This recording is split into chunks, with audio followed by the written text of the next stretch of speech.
So if you have ever thought about real estate investing, but have felt overwhelmed about where to start, this video is for you.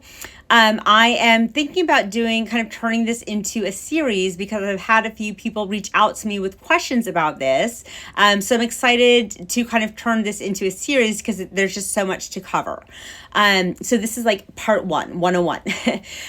Real estate investing does not always mean, buying a huge apartment building or like becoming a full-fledged landlord overnight. For most people, it starts with just understanding the basics, which is kind of what we're going to cover a little bit today. At its core, real estate investing is about buying a property that can just in general, like help build wealth over time. I would say that's like the definition.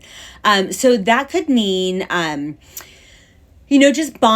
starting with buying a home that you live in that allows you to build wealth that appreciates. So another example could mean buying a property that generates rental income.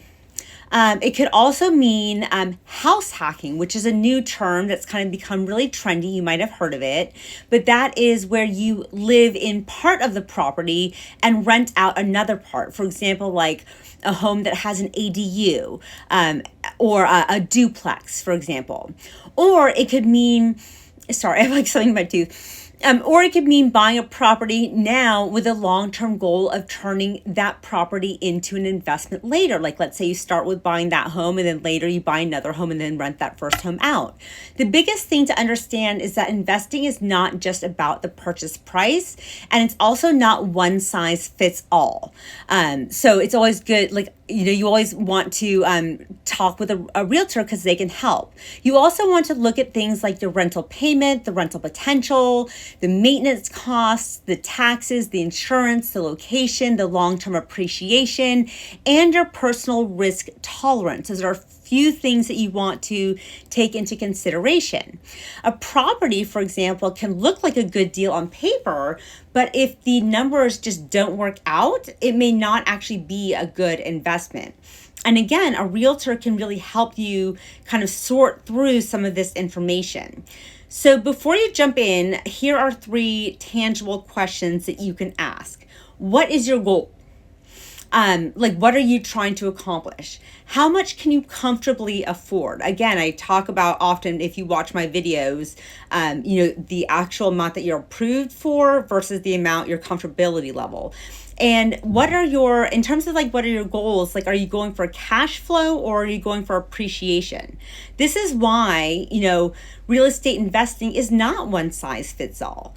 The right investment, strategy depends on your finances and your timeline and your comfort level and the market that you're buying into. Like here in the Bay Area, a lot of times it is an appreciation play because the buy-in cost is so high.